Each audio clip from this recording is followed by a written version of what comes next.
The warning unheeded. The grand chamber of the Galactic Council glittered under the light of 1,000 hovering crystal orbs. 62 species from across the known universe gathered in this ancient hall, carved from a single asteroid at the nexus of 7 major hyperspace routes. Their voices, some rumbling like distant thunder, others high and melodic, filled the vast space with a cacophony of dialects and translators. At the center of it all stood Chief Scientist Davalax of the Mizari, his translucent skin pulsing with bioluminescent patterns that betrayed his agitation. The Mizari were among the oldest species in the Council, having achieved spaceflight when most others were still discovering fire. Their longevity, the average Mizari lived for 7 centuries, had given them perspective and caution that younger species often lacked. Esteemed representatives, Davalax began, his voice amplified by the chamber's perfect acoustics. I come before you with grave concerns about System 42X7, locally known as the Solar System. A 3-dimensional hologram materialized above the central platform, showing a modest yellow star with 8 planets. The projection zoomed in on the 3rd planet, a blue-green marble wrapped in swirling white clouds. Our long-range observers have studied the dominant species of this world for 300 cycles. They call themselves humans. The hologram shifted to show bipedal creatures with varying skin tones and coverings. They appear unremarkable at first glance. Their technology is primitive. They've barely left their own planet. Their lifespans are extraordinarily short, averaging less than a single Mizari decade. High Counselor Vex of the Targan Dominion, reptilian beings known for their military might and impatience, let out a dismissive hiss. Why waste the Council's time with primitives? There are resource-rich systems awaiting exploitation. Move to classification and be done with it. Davalax's skin pulsed with a pattern that translated as deep concern. That is precisely why I've come. The standard classification would mark this as a Category 3 world.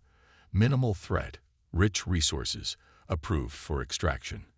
But I believe this would be a catastrophic error. The chamber quieted, curious now.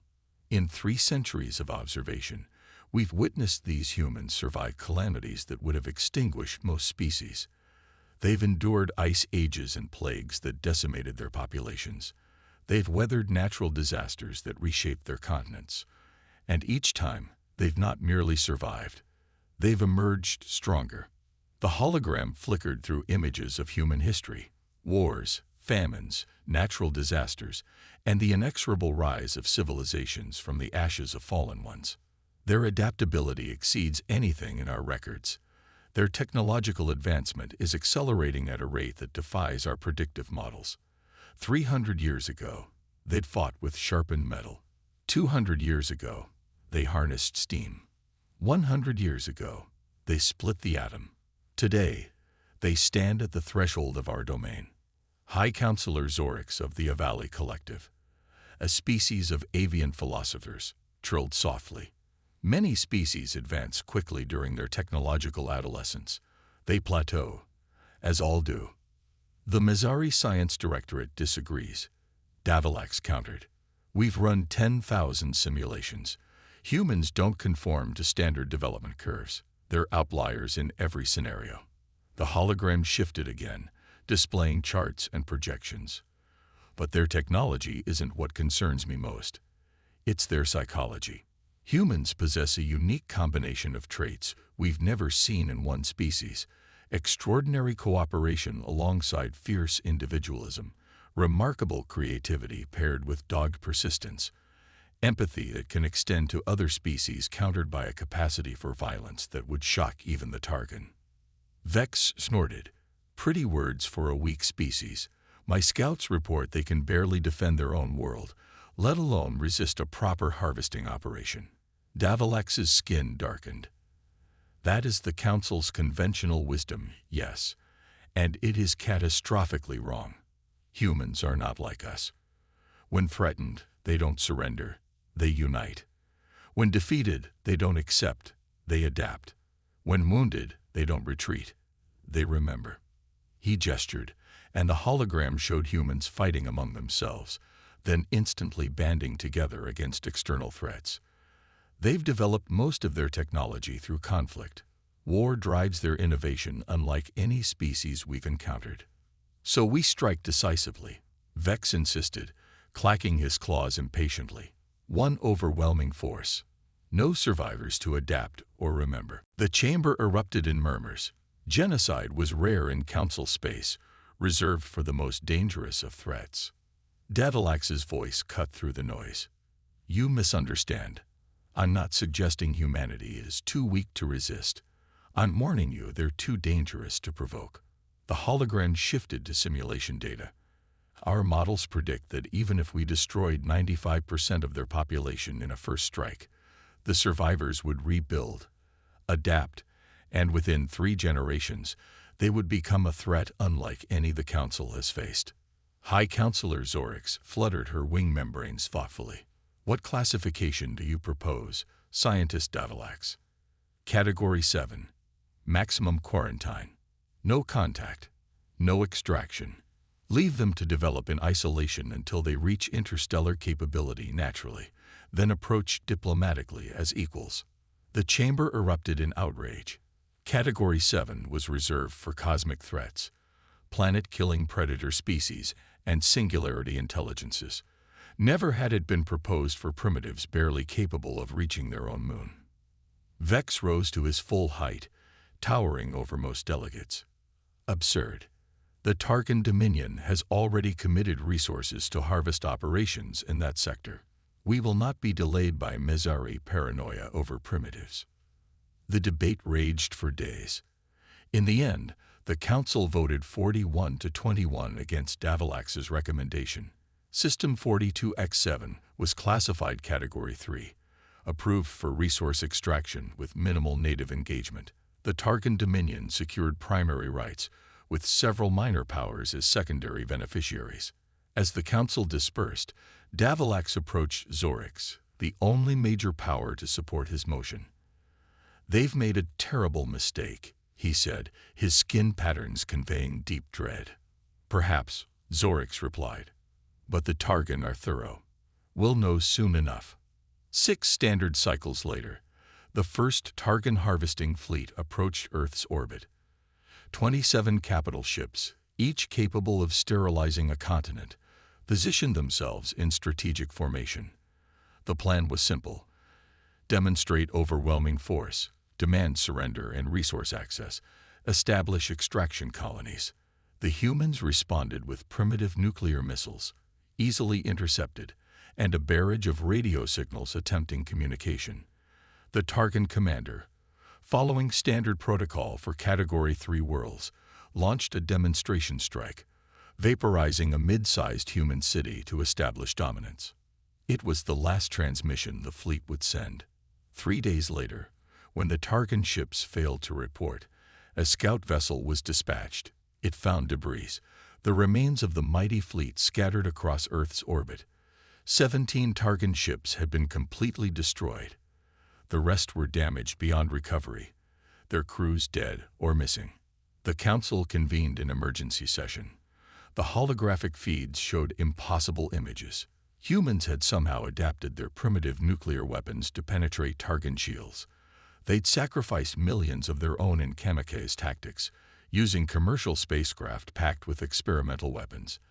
They'd hacked Targan systems using methods that shouldn't have been compatible with alien technology. Vex was apoplectic. Impossible. They were primitives. They had no defense against our technology.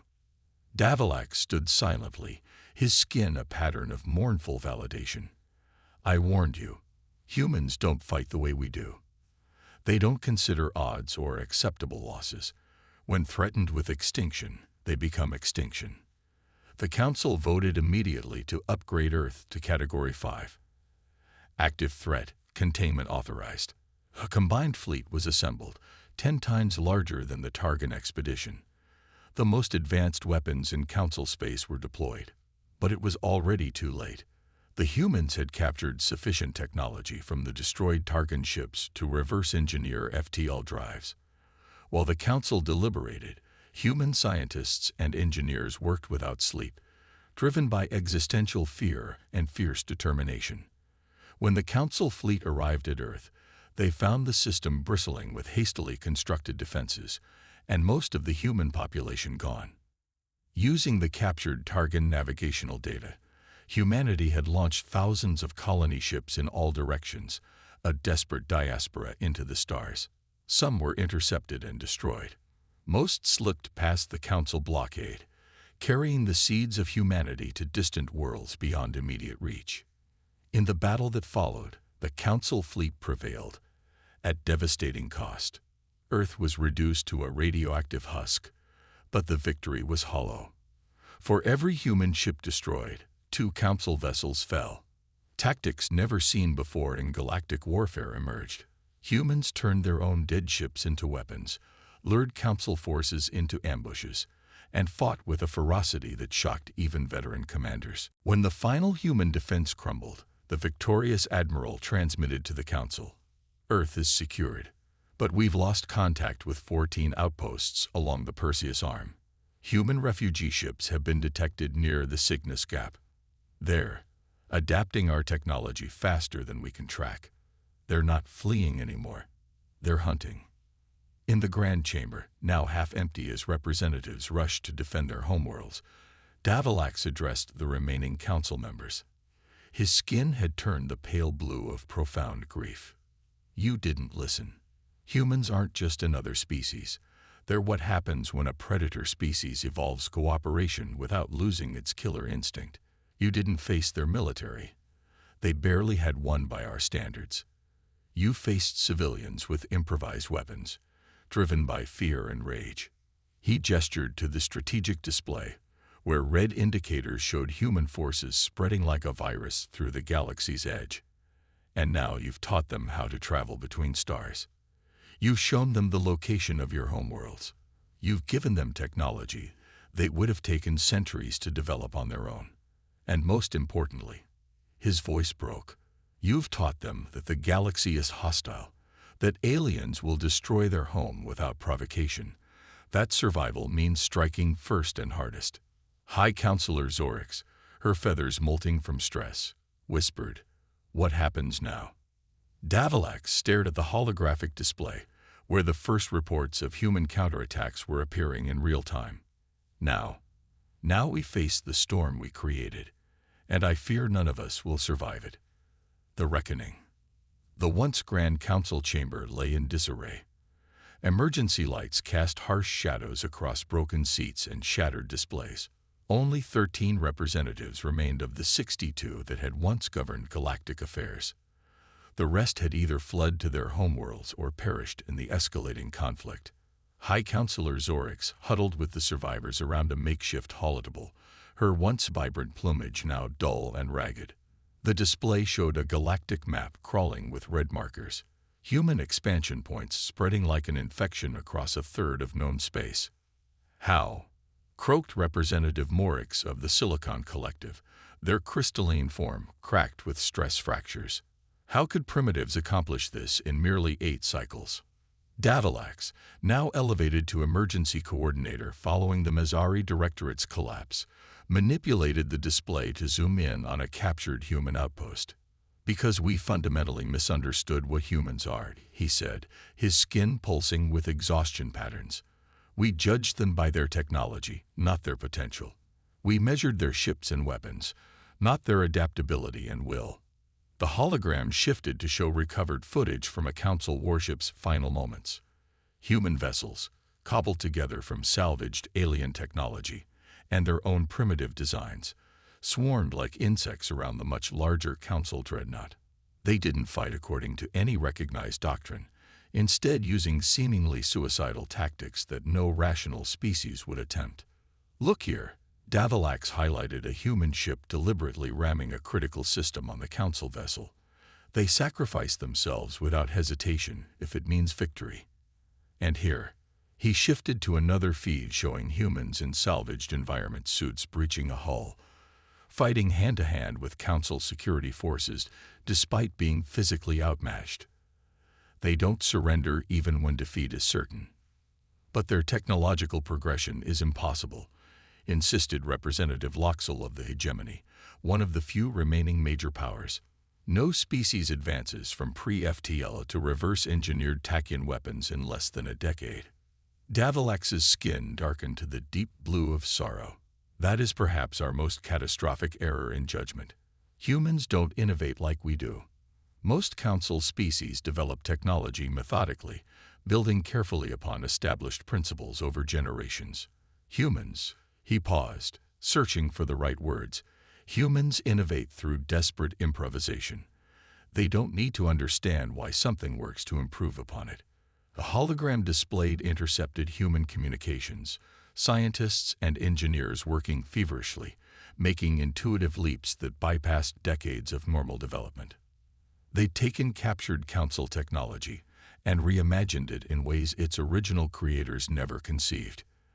Their short lifespans are not a weakness as we assumed, continued Davilax. They create urgency. Every human knows they have limited time to make their mark.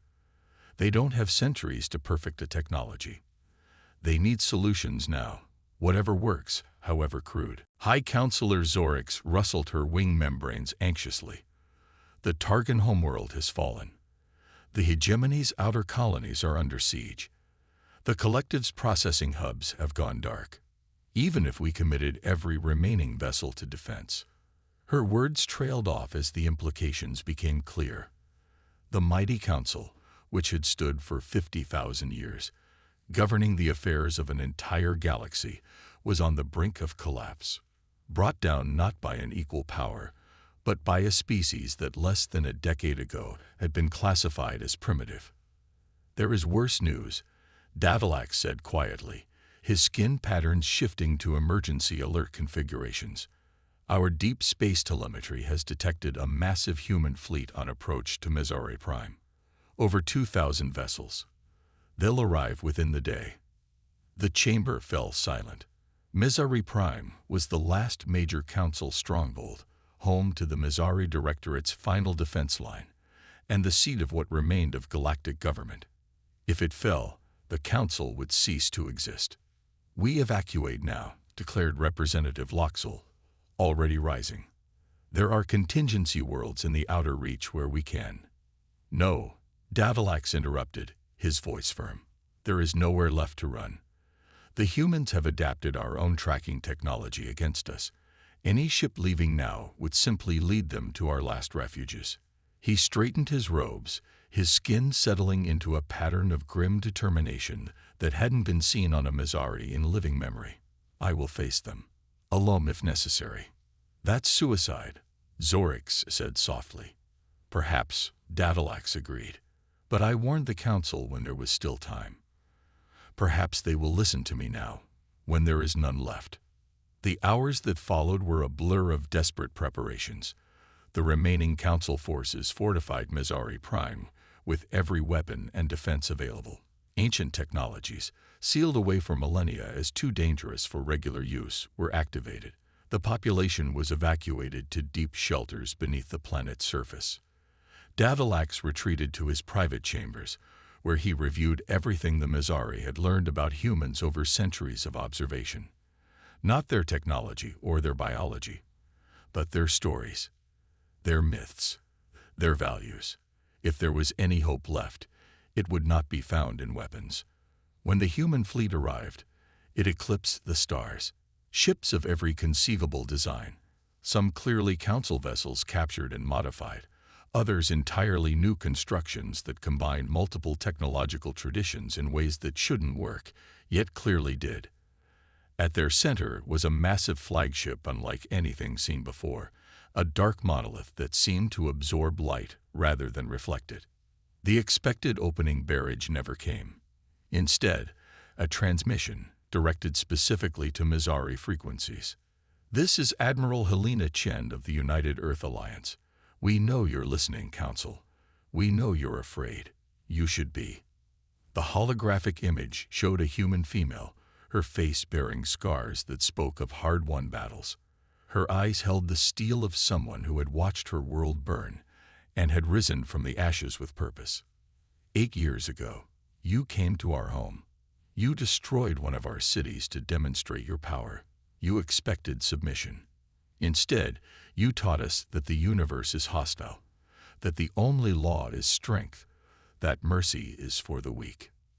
The transmission displayed footage of Earth's final moments, the Council fleet reducing cities to ash, billions dying as the planet's ecosystem collapsed. We were not warriors when you found us.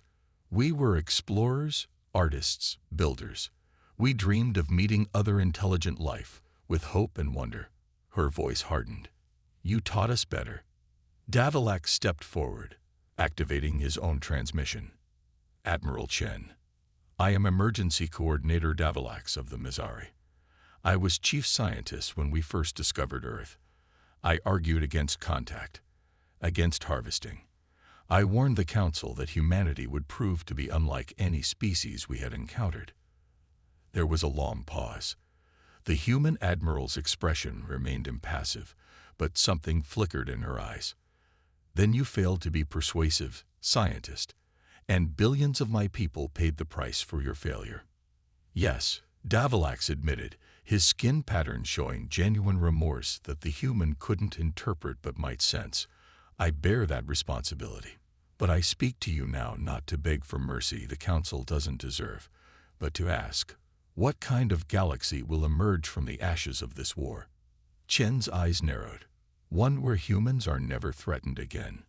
And will you do to other emerging species what was done to you? Will you harvest their worlds, demonstrate your power with casual destruction? Will you become us? For the first time, the Admiral's composure cracked slightly. Behind her, other humans appeared in the frame. Military officers, civilian leaders, scientists. They conferred quietly. Finally, Chen spoke again. We want justice. For Earth, for everyone who died. Justice or vengeance? Davalax asked softly. I studied your species for centuries. Admiral, I know your history. Your greatest leaders understood that breaking the cycle of violence required someone to choose a different path, even when justified in continuing it. He transmitted historical data, human peace treaties, reconciliations after devastating conflicts, moments when enemies became allies. The Council was wrong about humanity in every way. Wrong to dismiss you as primitives. Wrong to attack your world. Wrong to underestimate your potential. I ask you now to prove us wrong once more. Show us that humans can be not just unstoppable in war, but visionary in victory. The silence stretched so long that Davalax thought the transmission had failed. The human fleet remained in attack position, weapons primed. On Mizari Prime, the last Council defenders prepared for annihilation. Then, slowly, Admiral Chen nodded. We're sending a diplomatic shuttle. You will meet us personally, Scientist Davalax. You and any Council representatives who remain. Earth cannot be brought back.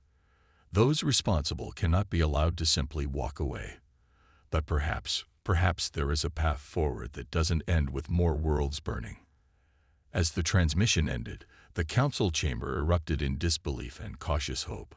Davalax stood silent, his skin glowing with a pattern few living Mizari had ever displayed. The ancient configuration for witnessing a paradigm shift.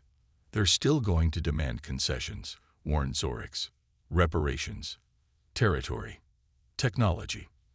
Perhaps even executions for those who ordered the attack on Earth. Yes, Davalax agreed. And we will give them what they require, because the alternative is extinction. But they've offered something I feared lost. A chance for coexistence.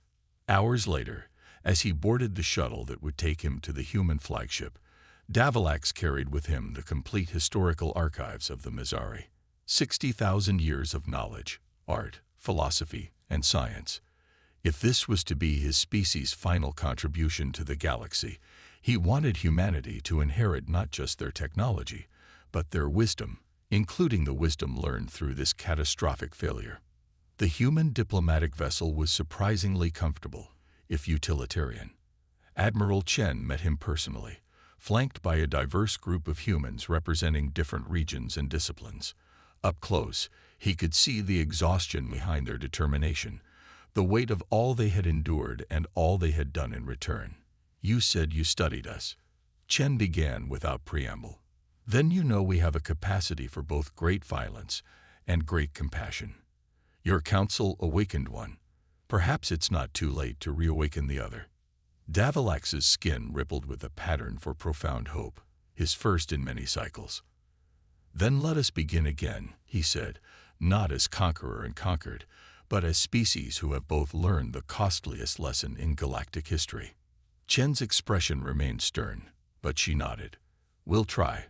But understand this, scientist, humanity will never again be vulnerable, never again be dismissed. The galaxy has changed forever. Yes, Davilax agreed, thinking of his mornings in the council chamber so long ago. The elders knew the truth. Humanity cannot be stopped. But perhaps, just perhaps, humanity can be befriended. In the years that followed, a new order emerged from the ashes of the old. The Galactic Council was dissolved, replaced by the Interstellar Cooperative, a governing body where humanity held significant power but not dominance. Reparations flowed to human colonies. Those directly responsible for the attack on Earth faced justice.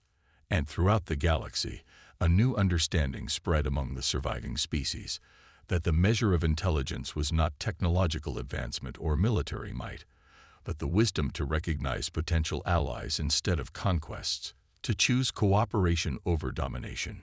Humanity expanded throughout the stars, still bearing the scars of their brutal introduction to galactic society, still watchful, still ready to defend themselves with terrible efficiency if threatened. But they also brought with them something the old order had forgotten: innovation born not just of conflict, but of curiosity, art alongside science, the drive to explore simply to know what lies beyond. On Mizari Prime, now home to both Mizari and human populations, Davilax, in the final years of his long life, often visited a simple monument erected in the central plaza. It listed the names of Earth's billions, an eternal reminder of the price paid for the Council's arrogance. Beside him stood a human child, born on Mizari Prime, who looked up at the ancient alien with innocent curiosity rather than fear or hatred. Elder Davilax, the child asked, is it true you knew we were special before anyone else? The old Mizari's skin glowed with a complex pattern that expressed both sorrow and hope. I recognized potential where others saw only primitives, but even I underestimated what humanity would become when pushed to its limits. And what did we become? The child asked. Davilax looked across the plaza, where humans and aliens worked together rebuilding a galaxy nearly destroyed by fear and pride. The force that broke the old galaxy, he said softly, and the hope for building a better one.